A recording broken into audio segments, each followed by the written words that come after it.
क्योंकि lathe machine बहुत ही आपका जटिल चैप्टर है ना। और इस बहुत लड़के हैं कि छोड़ देते हैं, इस चैप्टर को नहीं पढ़ पाते हैं, लेकिन मैं आज आपको सरल भाषा में इस हर पार्ट्स को अच्छी तरीके से बनाऊंगा। ओके, चलिए अब आते हैं। अब मैं आपको लेथ मशीन के हर एक पार्ट से मैं आपको रूबरू कराता हूँ। सबसे पहले तो इस मशीन को हम बोलते हैं लेथ मशीन, जिसे कहा जाता है सभी मशीनों की माता कही जाती है, सभी मशीनों की जिसे जननी कहते हैं। और क्योंकि सबसे पहले इसी मशीन का निर्माण होता है और तब जाके इस मशीन की सहायता से और अन्य भी मशीनें बनाई गई। तो सबसे पहले इसके पार्ट्स के बारे में हम जानते हैं। इस पूरे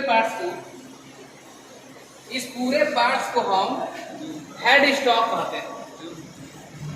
इस पूरे पार्ट्स को हम हेड स्टॉक कहते हैं। और इस हेड स्टॉक में इस पार्ट्स को हम चक बोलते हैं। लेकिन हम देखते हैं कि इसमें चक कौन सा लगा हुआ है। इसमें देख रहे हैं कि 3 इसमें जबड़े हैं, तो थ्रीजा चक है। कौन सा चक है? थ्रीजा चक है। इसमें 3 जबड़े हैं, ठीक है। इसमें हम जाब को पकड़ते हैं, ठीक है। और ये जो जाब होता है ये स्पिंडल के घूमने से घूमता है।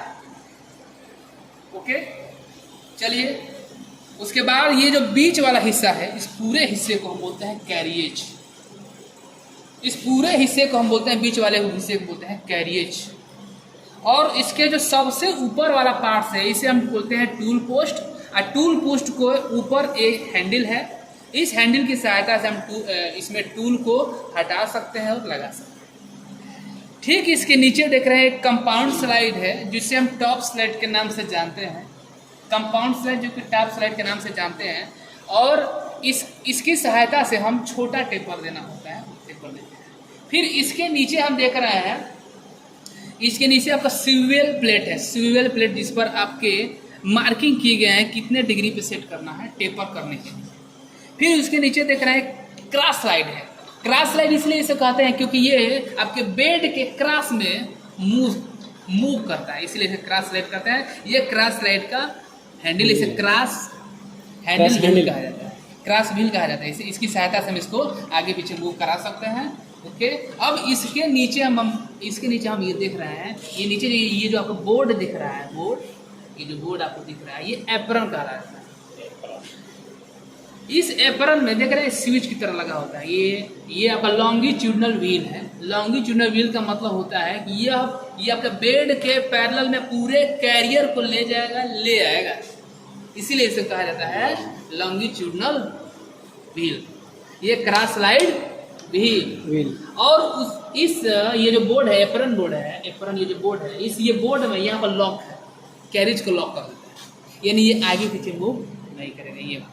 ये लॉक है, कैरिज को लॉक करेगा, ठीक। फिर उसके नीचे यहाँ पर एंगेज और डिसएंगेज करने के लिए बहुत सारी चीज़ें लगी हुई हैं। चलिए हम आगे चलते हैं, इस साइड को, इस पोर्शन के बारे में जानते हैं। इसे बोला जाता है टेल स्टॉक कहा जाता है।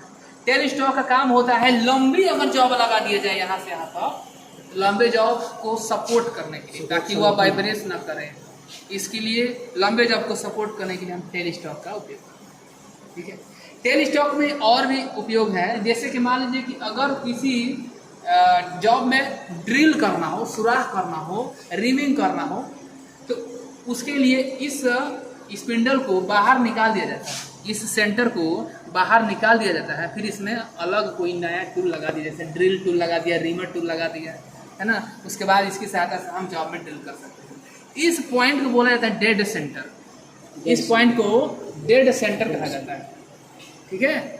अब इसमें हम ये देख रहे हैं, और ये हैंडल है, इस हैंडल की सहायता से, ये इस व्हील की सहायता से हम इस स्पिंडल को आगे पीछे ला सकते हैं।